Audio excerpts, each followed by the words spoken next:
Okay, so yung lesson po natin ngayon is all about, we have homogeneous linear differential equation. So yan po yung lesson natin.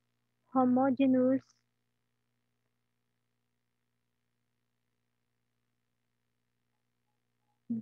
linear differential equations. So what is homogeneous linear differential equation naman po? Okay.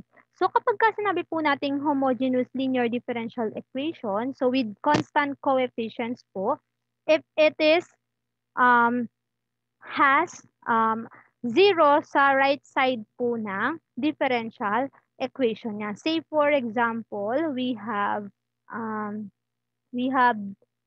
d squared y, or the second derivative of y with respect to x. So we have dx squared po sa ilalim plus dy dx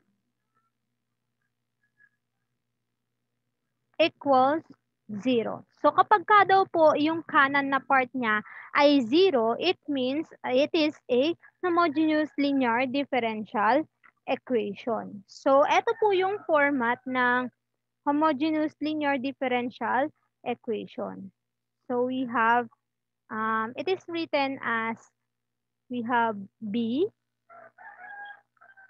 po, and then the variable x niya po, and then we have d raised to n y, tapos we have dx raised to n plus, syempre yung kasunod po ng b, we have b sub 1 naman po, b sub 1, and then x pa rin po, tapos ang kasunod po niyan is d raised to n minus 1 y over dx raised to n minus 1.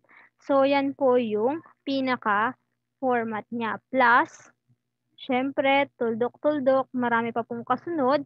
And then, yung pinaka-last niya po, yung mga last terms niya po is b sub n. Syempre, yung variable x po, kung ano po yung pinaka-independent variable natin, kung anong letter man yan. And then we have the dy over dx, or the first derivative of y with respect to x, plus b sub n x, yung variable x po natin, and then we have letter y equals 0. So, equals 0 po yan. So, yan po yung pinaka-format ng homogeneous linear differential equation natin. Ngayon po, etong format na yan, pwede po nating isulat as, say for example, we have the second derivative. We have the second derivative po, say for example, d squared y, or the second derivative of y with respect to x, and then plus, we have dy dx, or the first derivative of y with respect to x equals 0. So, ito po, di ba meron po tayong iba't ibang format ng pagsulat po ng differential equation. So, ito po yung differential operator po. We have a d squared, kasi po second derivative po. And then we have, so yung a po, that is the coefficient po nung kung ano man yung nakalagay po dito. Kung ano man po yung coefficient niya. Plus, we have letter b, another coefficient. Syempre, kung first derivative po yan, we have the first derivative. So, meron po, for example, letter A dito. So, yung A po, copy mo. And then, ito pong d squared y over dx squared. That is the second derivative. Malaking letter D po, naka-raise sa 2. Plus, say for example, ang coefficient mo dito is another number. So, lagyan po natin yan as letter B. So, dito po, we have BD. Tapos, lagyan pa natin dito ng iba pa. So, say for example, meron kang number na lang dito. So, that is the constant y. So, dagdag natin yan. So, it will be written as, ayan, letter C. Tapos po, syempre, we have y here equals 0. So, this is the format of differential operator po. So, d squared y, ito po yon. D squared y po yung second derivative of y, di ba? Tapos, ito yung coefficient niya na letter A. And then, the first derivative, dy po, malaking d, maliit na y, then second derivative, and then c times y, cy. So, dyan po, nakuha yan. Ngayon po, para makuha po yung pinaka-auxiliary equation neto, yung auxiliary equation niya, we have to write it as letter M. Yung pong mga letter D, isusulat po natin as letter M. So, we have A m squared plus we have bm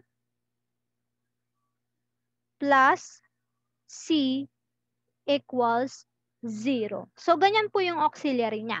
Lahat lang po ng letter D magiging letter M lang po. And then, the rest, yung pong letter A natin, yung constant po, yung mga constant, hindi po natin sila babaguhin. So, ganyan po yung tinatawag na auxiliary equation. So, ito po yung auxiliary equation.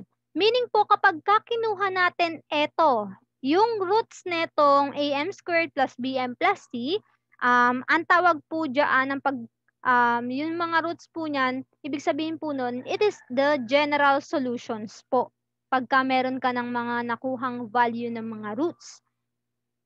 Okay? So, yun po, the general solution po, yung mga roots neto, ng equation na to, it is the general solution. Roots po yung tawag. So, those are the general solutions of homogeneous linear differential equation. So, meron po tayong iba't ibang case dito po sa homogeneous linear differential equation. So, yung case 1 po natin, yung case 1 po, kapag ka daw, ang mga roots daw po ay mga real numbers, real po, yung roots niya ay real and distinct.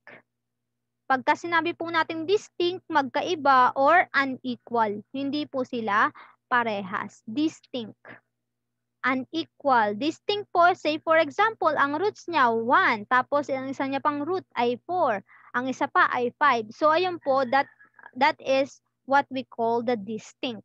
Hindi po siya equal. So, kapag ganito po, real and distinct, when the roots, m sub 1, kapag daw po yung roots ng m sub 1, m sub 2, and then we have m sub 3, and so on, up to m sub n, kung ilang man yan. So, yung pong pinaka-roots niya po ay real and distinct. So, the general solution of the homogeneous linear differential equation is given by y equals c sub 1. So, the constant, yung constant po natin, c sub 1 times e raised to m times x. Tapos po, so m sub 1 po yan or simply m sub 1. And then we have plus, syempre yung pangalawa naman na roots, we have c sub 2, we have times e raised to m sub 2 naman po. Pangalawang roots niya, tapos times x. Tapos po, we have plus, syempre, yung mga kasunod niya pa, kung may mga kasunod pa pong roots, so yun po yun. Gagawin mo siyang tuldok-tuldok or yung mga kasunod pa. For example, we have 5 roots. So, ibig sabihin hanggang c sub 5 ka po nun. Pagka po 5 yung roots, hanggang c sub 5 ka po nun.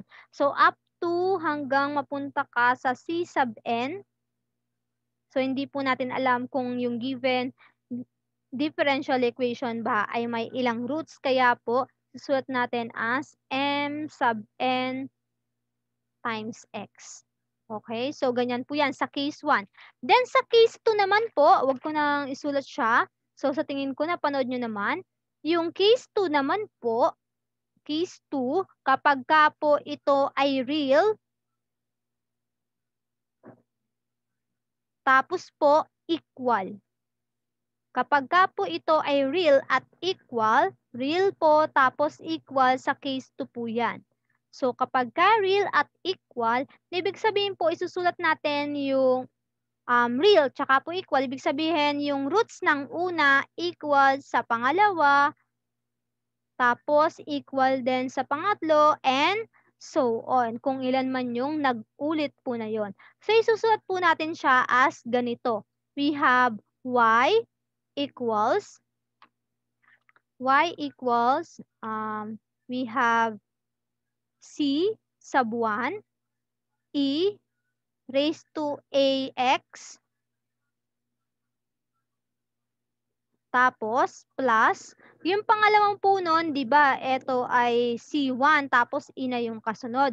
Di yung pangalawang roots mo dahil nga po magkaparehas, we have here C sub 2 na, may x na siya nun, yung pangalawa dahil nga nagkaparehas sila, times e raised to ax pa rin dahil nga po parehas sila. Then plus yung kasunod naman, kung tatlo po silang parehas, c sub 3, x raised to 2 naman po, times e raised to ax pa din. E raised to ax po ito, no?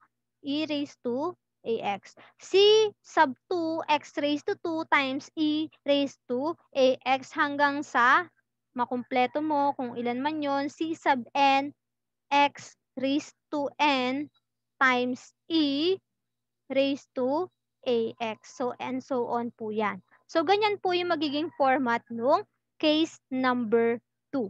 How about case number 3 naman po? Sa 3, so sa case 3 po natin kapag ka imaginary.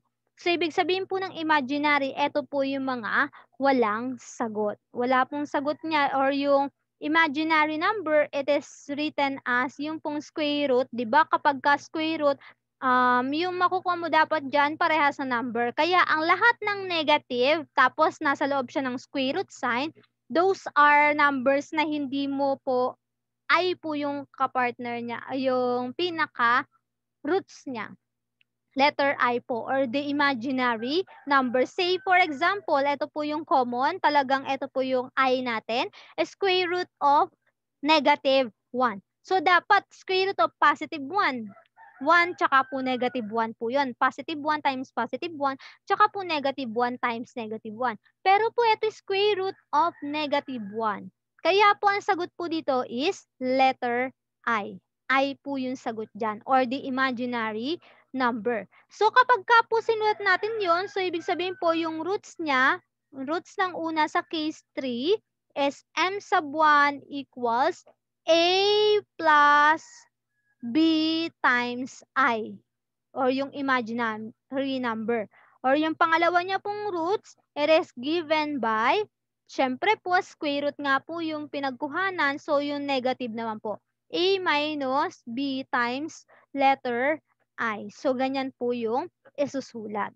So paano naman po isulat yung pinaka sagot niya para po sa roots natin? So we have to write it as y equals c sub 1 times e raised to a times x.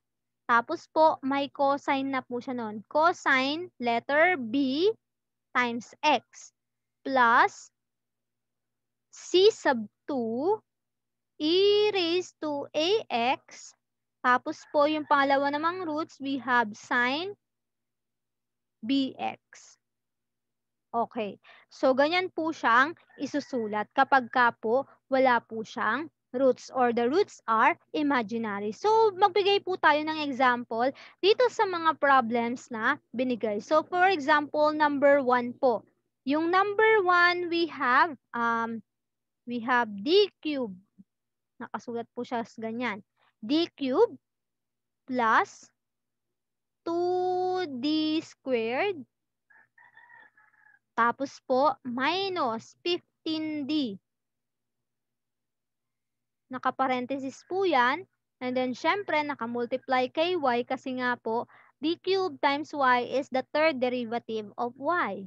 Dapat po may ganon. Kapag walang y dyan, iba po yung given. So we have plus 2d squared y. So that is the second derivative of y. Minus 15d times y. Ayan po. So equals 0. Dahil nga po, dapat daw yung right side niya ay 0. So kapag ka po sinulat natin yan, sabi ko kanina, palitan lang lahat ng letter D ng letter M. So it will be written as M cubed plus 2M squared minus 15M. Ngayon po, kung makikita ninyo, we have equals 0, sorry. Okay, so kung makikita nyo po yan, M cubed. Kapag ka po na kumukuha ng roots ng mga ganito, kung ano po yung highest exponent, ayun po yung bilang ng roots. Ibig sabihin po, dahil ito ay M cubed, ibig sabihin, 3 po yung roots niya. So, dito po, kailangan muna nating i-factor out. So, since lahat po sila may letter M, ito po yung pinakamababang exponent, 1 po iyan, ilabas natin yung M. So, that will be M times, so M cubed divided by M, that is M squared na lang po. Or kapag ka multiply mo yan, M times M squared, M cubed. So, mababawasan lang po ng isa. Plus, ayan, 2M squared divided by M, it will be 2M. Minus, okay, negative 15M divided by M, that is negative 15. So, ganyan na po yung naka-factor na siya na nakalabas yung M. Ngayon po, ang next po na gagawin, yung next nyo pong gagawin is to find the roots or factors po netong nakaparenthesis pa. So, yung una po is M. Tapos, ang factors neto, using the, yung mga lessons na pinag-aralan nung high school, so ito po ay sa quadratic equation. So, pwede mong gamitin ang quadratic formula, pwede din pong factoring. So, kung factoring po, tingnan mo yung nasa unahan, M squared, wala po siyang number dyan sa unahan. So, ibig sabihin that is M, tsaka po, isa pang M. Tama? Okay? And then next, yung nasa dulo, negative 15. Ano po ba yung mga numbers or factors po ng negative 15? Yung dalawang number na kapag ka-multiply mo, negative 15. So, pwede po natin gawin dyan, syempre, 1 and 15, tsaka po 3 and 5. So, 15 po yon. So, yung una po 3, tapos po 5. Since negative 15 po yan, ibig sabihin yung isa dyan positive, yung isa dyan negative. Dapat po ganon dahil po negative po yung sign natin dito. Ngayon po, tingin ka sa nasa gitna. It is positive. Ibig sabihin yung mas mataas, siya po yung positive. So, we have n minus 3 times m plus 5. So, that is the factor of m squared plus 2m minus 15. So, ngayon po, after that, after mong gawin yan, susulat po natin another. We have m times m minus 3 times m plus 5. So, para po kuhanin yung roots po kasi or yung general solution po yung hinahanap natin. Okay? So, we have here, we have to equate all of it to 0. So, we have m, yung una mo yan, equals 0. And then, yung pangalawa po, so lagyan na natin ng m sub 1. And then, yung pangalawa naman is m minus 3 equals 0. And then, lastly, we have, dahil tatlo nga po yun, cube po yung binigay sa atin. So, it means, dapat meron po tayong tatlong roots or tatlong numbers po dapat yung makuha natin. So, we have m plus 5 equals 0. So, ito po automatic, yung m natin na una ay 0. Then, yung pangalawa po natin, m equals, negative 3 po yan, lilipat po siya sa kabila, it will be positive 3.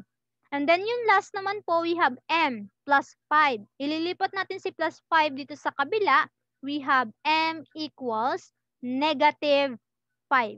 Negative 5 po siya nun. So, ang nakuha po nating roots sa una ay 0. And then yung pangalawa po nating roots ay 3 at yung pangatlo po ay negative 5. Ngayon po magkakaiba po yan, di ba? They are distinct or unequal po. 0, 3, negative 5. So magkakaiba po. Ngayon ang gagawin po natin para makuha po yung pinaka homogeneous linear differential equation yan, we have, or yung auxiliary ano niya, we have equation, we have y equals c sub 1, yung constant po na una, e raised to, ano po yung nakuha nating una, that is 0 times x plus, dahil po magkakaiba po, c sub 2 ka na po, then, ang kasunod po niyan is e raised to 3 po yung nakuha mong pangalawa times x plus c sub 3 times e raised to yung nakuha mong pangalawang number is negative 5. Tapos multiplied by x. Ngayon, to simplify, we have 0 times x. So, kung 0 times x, 0 po yan. So, e raised to 0 is 1. So, yung final answer natin is C1 plus C sub 2 times e raised to positive 3x plus C sub 3 times e raised to negative 5x. So, ayan po yung pinaka-answer natin sa number 1. So, ayan po yung answer natin. Okay? Okay, next. Number 2 naman po na given. Number 2. Say for example, ang given po sa number 2, we have parentheses 10 d cubed pa din po. And then we have plus d squared. Then we have minus 7d plus 2 times, syempre sa y niya po, ayan yung dependent variable niya equals 0. So, yan po pagka multiply mo dito, it will be 10d cubed y plus d squared y minus 7dy plus 2y. So, yan po yan. Ngayon, we have to write it as yung auxiliary equation niya. So, we have 10 m cubed plus m squared minus 7m plus 2, syempre. Yung number dito, wala na siyang kasamang letter D, so plus 2 na lang po yun. Okay, plus 2. Ngayon po, we have here, kung kanina po ang ginawa natin nilabas, pero hindi naman po sila lahat may letter M. Yung nasa dulo dito, wala siyang letter M. Kaya ang gagawin natin is to use the synthetic division. Ngayon, synthetic division. Pero, hindi po natin alam kung ano yung i-divide natin. Kaya, gagamitin po natin yung pinag-aralan natin nung grade 10 na rational root theorem. Rational root theorem. Pagka ginagamit po ang rational root theorem, kapag ka po matataas na yung mga polynomials mo, yung 3 pataas po yung exponent. So, rational root theorem. So, ito po yung theorem doon. Kapag ka sa rational root theorem, we have the factors of letter P tsaka po factors ng letter Q. Ano po yung letter P na yan? Yung letter P that is the constant term. So, ano po yung mga factors ni 2? Factors po ni 2 ha, factors ni 2. And then, yung letter Q naman, ito pong leading coefficients niya po. So, yung leading coefficients. Ibig sabihin ng leading coefficient, ito po yung coefficient po ng may highest exponent. So, that is 10. So, ngayon po, we have here 10. Ano po yung factors ni 10? Ngayon, ang factors po ni 2, that is, pwede pong positive at negative 1. Tsaka po, positive at negative 2. Diba? Pwede pong i-multiply yan. 1 times 2, 2. Negative 1 times negative 2, 2. Okay? Over. Yung 10 naman po, pwede po yung 1 at 10, 2 at 5. So, we have positive and negative 1. And the next, we have positive and negative 2. Tapos po we have, natakpan. Okay, we have positive and negative 5. Tsaka po, lastly, we have positive and negative 10. So, yan po yung factors ni 10. Ibig sabihin po niyan, 1 times 10, 10, di ba? Negative 1 times 10, positive 10. Tapos, ito naman, 2 times positive 5, that is 10. Negative 2 times negative 5, 10 pa rin po. Kaya yan po yung mga factors nila, lahat ng possible factors. Ngayon po, i-divide natin yan sa bawat isa. Ito, di-divide. Tapos, ito, di-divide dito. Iisa-isahin natin. Pero, magta-try po niyan tayo. So, try natin yung dito. So, we have, sa taas po, positive and negative 1 over positive and negative 1. Mag-try po tayo ng 1. Try po natin yung positive 1 muna. Kapag hindi po nag-0 yung dulo, doon po sa dulo, hindi po siya factor, yung positive 1. Ngayon, kapag nag-0 siya sa dulo, ibig sabihin, kasama po siya sa factors or roots po ng netong auxiliary equation natin. So, burahin ko lang po. Okay. Okay, so we have 10m cubed po, tapos, minus plus m squared minus 7m plus 2. Ngayon, para po kuhanin yan, para malaman natin kung ang positive 1 po ba ay roots po ng differential equation po natin, we have to, use the synthetic division. Ayun nga po kanina yung rational root para malaman natin kung ano yung mga itatry nating number. Ngayon po, synthetic division naman, sabi ko nga po, positive 1, try natin. Ngayon, kukuhanin mo, i-arrange mo muna to from highest to lowest. Since naka-range na 3, 2, 1 po, tapos yung 0 na exponent. Ngayon, kukuhanin mo lang yung mga numbers niyan. 10, 1, negative 7, tsaka po 2. Ngayon, ang gagawin mo sa una, bring down the first number. Ayun po yung rule sa synthetic division. Then, multiply mo po itong nakakulong na to. Sabi ko nga po, try natin yung positive 1. So, 1 times 10, that is 10. So, lagay mo dito sa pangalawa. 1 plus 10, that is 11. And 1 times 11, that is 11 po. So, negative 7, tsaka po 11, magkaiba ng sign, isusubtract. 11 minus 7, that is 3. And 1 times 3, that is 3. So, 2 plus 3, that is 5. As you can see, hindi po siya nag-0 sa dulo. It means si positive 1 ay hindi po siya, anong tawag dito? Hindi po siya factors po ng natin. Hindi po siya roots ng differential equation natin. Kaya try naman natin yung negative 1 naman po yung itry natin. So, burahin natin to. Same pa rin po ng ilalagay. So, we have here, negative 1 naman. So, bring down the first one. Negative 1 times 10 is negative 10. Ngayon po magkaiba ng sign, positive 1, tsaka po negative 10. Ngayon, ang gagawin mo po dyan, syempre, we have to subtract. So, negative 10 plus 1, that is 9 po. Magkaiba ng sign. 10 minus 1 is 9. And then copy the sign of the higher value. So that is negative 9.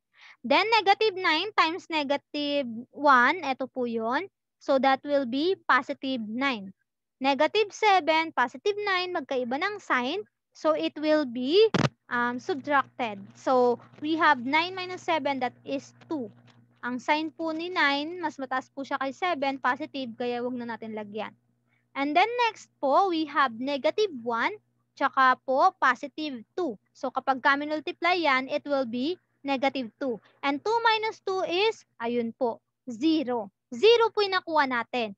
Meaning to say, si negative 1 ay kasama po siya nun sa roots po netong differential equation. So, yun po yung nakuha natin. M sub 1 natin na una is negative 1. Ayun na po yung nakuha natin. Ngayon, etong nasa dulong to, may use po yan. Etong nakuha mo na 10, negative 9, 2. So, yan po, may ano po yan, may makukuha, may use yang nakuha natin. So, dahil ito po ay cube, or pwede naman pong pabaliktad kayo magbilang, ito po number na lang, plus 2. Ito po yung may kasamang x, tapos ito po yung may kasamang x squared. So, yung pong quotient natin, it will be 10x squared minus 9x plus 2. So, ito naman nun yung kukuhanan natin ng factor, or yung value po ng roots. Ayan naman po yung kukuhanan natin. So, we have here, ayan, negative 1. Tandaan nyo po, negative 1 yung unang root. 10x squared minus 9x. Okay. So, yung lastly po natin nakuha natin quotient is 10x squared. Or sorry, that is letter M. 10m squared. 10m squared minus 9m plus 2 equals 0. So, ito naman po yung kukuhanan natin ng root. So, yari na po tayo. Yung una nating root ay negative 1. Negative 1 po yung nakuha natin. Ngayon, ito na po ay quadratic equation dahil ang pinakamataas na exponent ay 2. Kaya pwede po natin gamitin na yung pwede pong factoring, pwedeng completing the square, pwede pong iba't iba pa. Pwede po natin gamitin yung quadratic formula din. So, yung quadratic formula, it is written as, so yung roots na yung makukuha natin dito. Yung quadratic formula is given by x equals negative b positive negative square root of b squared minus 4ac all over 2a. Or yung kanta po ng mga bata sa grade 9, negative b plus or minus the square root of b squared minus 4ac over 2a. Okay, so yun po yung kanta nila para naaalala nila yung pinaka-quadratic formula. So, negative b plus or minus the square root of b squared minus 4ac over 2a. So, yun po yun. Okay. So, yung pong letter B dyan, that is the number beside nung letter M naman natin. Tapos, yung A natin, yung unang number, yung katabi po ng may squared. Tapos, yung letter B natin, yung number na katabi ng may letter M. Tapos, yung pong letter C, that is the constant or yung dulong-dulo. Ngayon, para po makuha natin yan, we have negative. Tapos, ito po yung letter B natin. So, that is negative 9. Tapos, plus or minus the square root of, ano po yung B squared mo? Negative 9 raised to 2 minus 4. Ang A po natin ay 10. Tapos, ang C po natin ay 2.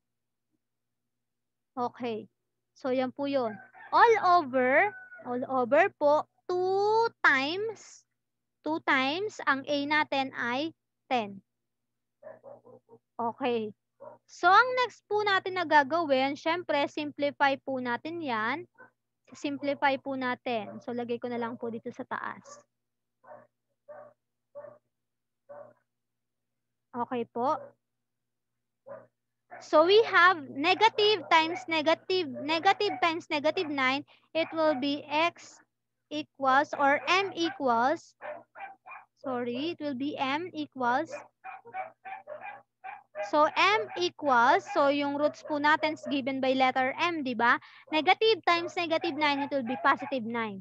Then, plus or minus the square root of, eto po, negative 9 raised to 2, that is negative 9 times negative 9. So, it will be 81. Ngayon po, we have negative 4 times 10 times 2, it will be minus. Minus po, di ba? Negative 4 times 10, negative 40 times 2, negative 80. Over, then we have sa ilalim po, 2 times 10, it will be 20.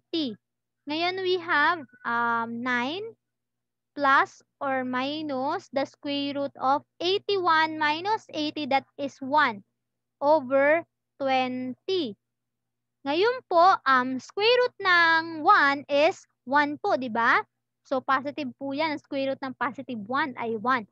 So, we have 9 plus or minus 1. Kasi po, ang square root po ng positive 1 ay plus or minus 1. It's either positive times positive 1 or negative times negative 1 over 20.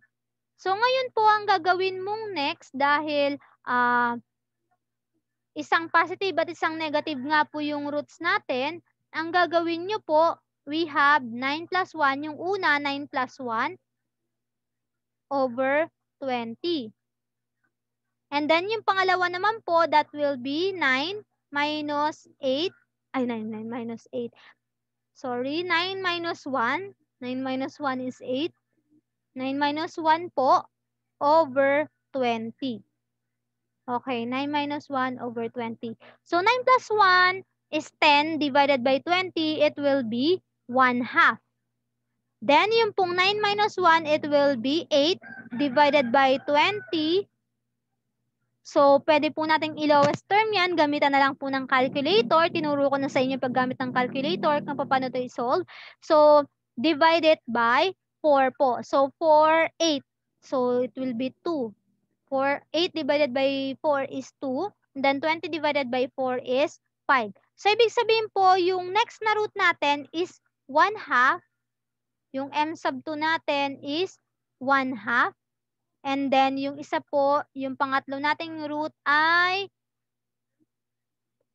2 over 5. So, yan po yung root natin. Ngayon, para po makuha yan, para po isulat yung pinaka-homogeneous linear differential equation natin, we have y equals, nakuha po natin, tandaan na, una, negative 1. Pangalawa po, we have 1/2.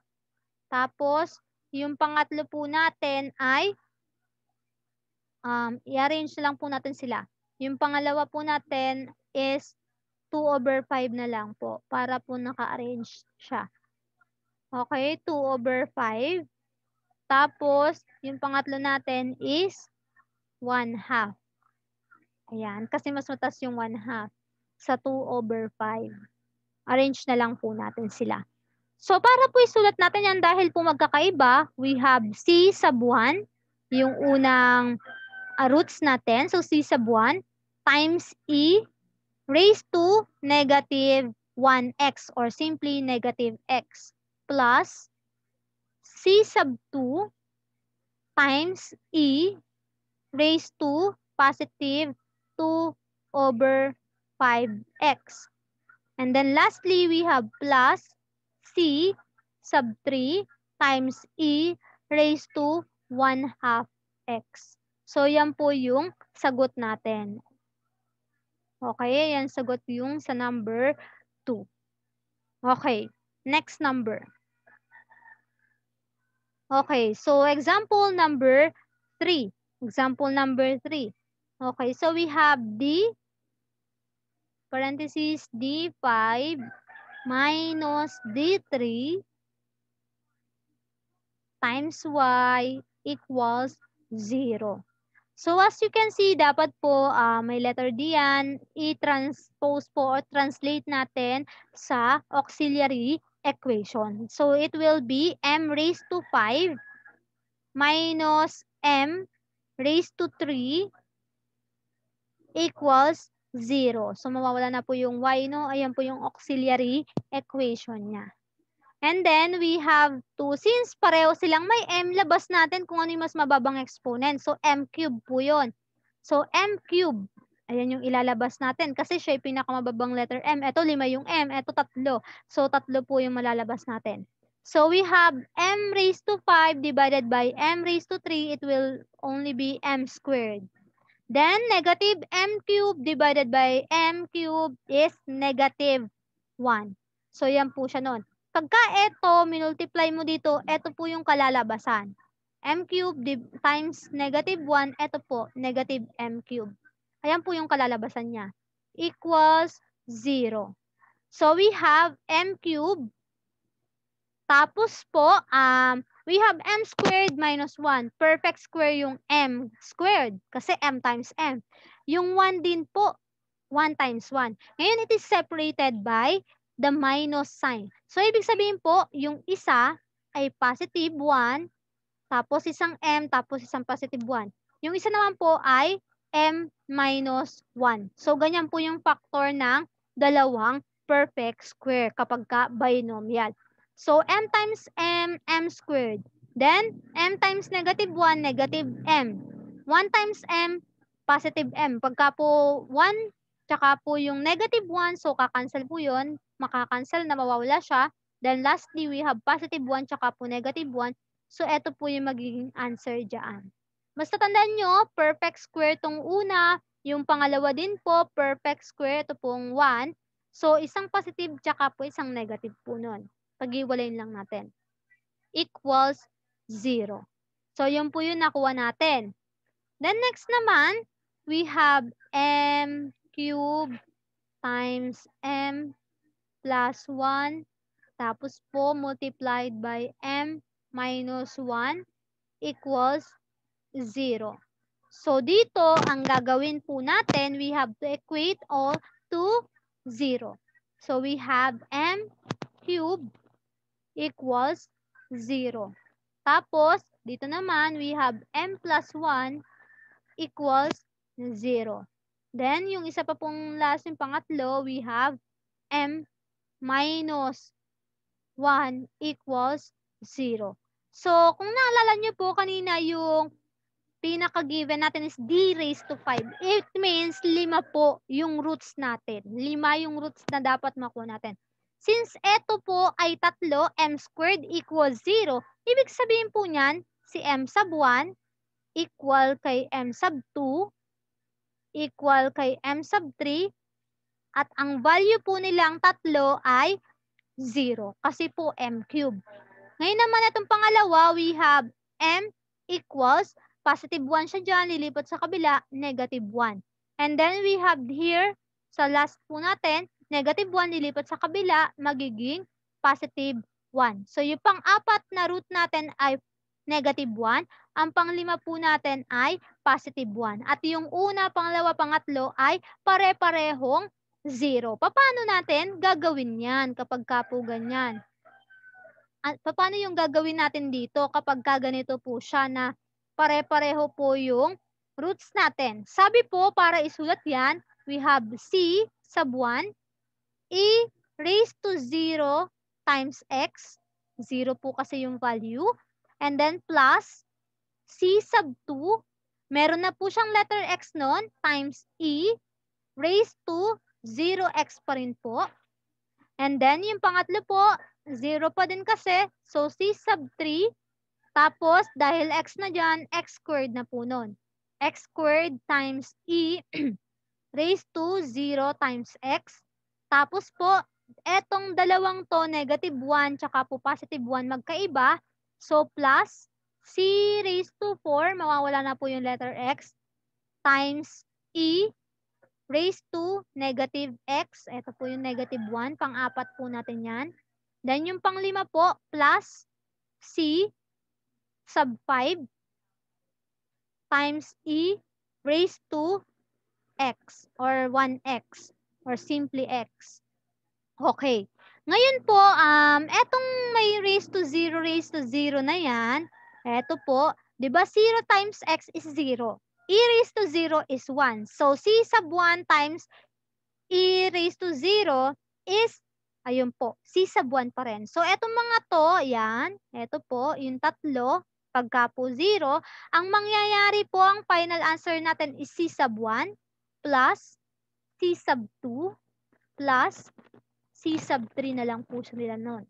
Plus c sub 4, copy mo lang yung natirang dalawa. So, e raised to negative x plus c sub 5 e raised to positive x. So, yan po yung final answer natin dito sa number 3. So, ganyan po siyang isosolve. Okay? Next. Paano naman kaya yung doon sa wala siyang root? Paano naman po kaya yon? So, magbigay po tayo ng example dyan. We have here number 4 na tayo. Example number 4. Okay. So we have d squared or the second derivative plus 6d plus 13 times y equals 0. Sabi ko nga, kailangan po muna nating isulat ng auxiliary equation po siya. So, yung auxiliary equation niya, magiging m lang po. M squared plus 6m plus 13 equals 0. Ngayon po, medyo mahirap hanapin yung pong 13 tapos dito medyo mahirap hanapin kaya gagamitan na natin ng quadratic formula po ulit. So, quadratic formula. So, tandaan nyo po, yung A natin, yung yung katabi po ni m squared. Ayan po yung value ng m. So, walang nakasunod dyan, 1 po. Yung B natin, yung katabi ni letter m, so positive 6. At yung C po natin ay 13. So, we have x equals negative b, ano po yung b natin? 6 plus or minus the square root of yung b squared po ulit, 6 squared, tapos minus 4. Ang a po natin ay 1. And then we have the letter c is 13. All over 2 times yung a natin is 1. So, negative b plus or minus the square root of b squared minus 4ac over 2a. So, yun po yung kanta namin doon. Okay, so we have negative 6, positive or negative the square root of, 6 squared, that is 36. Ngayon po, we have 4 times 1, that is 4, times 13, negative 4 times 1, negative 4, times positive 13, so it will be negative 52. Negative 52, take note. All over 2 times 1 is 2. So, yan po yung nakuha natin. Ngayon, we have to simplify. Simplify po natin yung nakuha natin. Okay. So, yung pong 36 minus 52, magkaiba po ng sign. So, ang gagawin po doon, syempre, isusubtract po natin. So, we have here, x or m equals, sorry. So, pwede pong x or letter m. M po kasi yung gamit natin. Okay, so we have negative 6 plus or minus the square root of 36 minus 52. So, it is negative 16. Negative 16 po, ha? Okay, all over 2. Ngayon po, we have negative 6. Ngayon, yung pong negative 16, sakto po dapat siya na perfect square. Kaya lang nga po, negative siya. So, it means, isang positive or negative, ang square root po dapat ng 16 ay 4. Siyempre, imaginary po dahil negative, kaya po 4i over 2. Ngayon po, di-divide sa 2 yung buong to. Kaya ang mangyayari, negative 6 divided by 2 is, ayun po, negative 6 divided by 2, that is negative 3. Then, we have positive or negative, yung 4 po divided by 2, that is 2. So, 2i po. So, yan po yung sagot natin. Yung una is negative 3 plus 2i. Yung pangalawa pong m natin is negative 3 minus 2i. So, dahil ito po ay imaginary, papasok po ito doon sa pangatlong case po natin. So, paano po natin isusulat yan as, as yung pong homogeneous natin? Paano po natin isusulat yung auxiliary solutions niya? So, we have to write it as, susulat natin siya as, we have y equals, so yung una po natin, we have c sub 1 e raised to, ano po yung sagot natin? Ito po nun bale yung, di ba po, a plus bi, di ba yung kanina? Tapos yung minus naman, a minus bi. So, ibig sabihin, ito po yung value ng a. So, c raised to a x po yun. cosine bx plus c sub 2 e raised to ax sine bx naman. Ayan po yung ano natin, yung formula. So we have, so yung b po natin, ito po yung solution, ito. So we have y equals c sub 1 e, tapos po yung a natin sa una, ito po yung unang root, negative 3 times x multiplied by cosine. Yung b natin, that is letter b, that is 2x plus c sub 2, pangalawang root, ito pong negative. Ito po. Okay, so c sub 2, tapos we have e raised to, ayan, negative 3 pa rin. Negative 3 times x sine. Yung b niya po, that is negative 2. So, negative 2. Sine negative 2x. So, yan po yung answer natin. Okay? So, yung sinusundan natin na formula, eto pong nauna. Etong nasa taas. Okay, so yan po yung answer. Okay, so that's, so we have, ayun na po yung final answer. Okay, so that's all for homogeneous linear differential equation.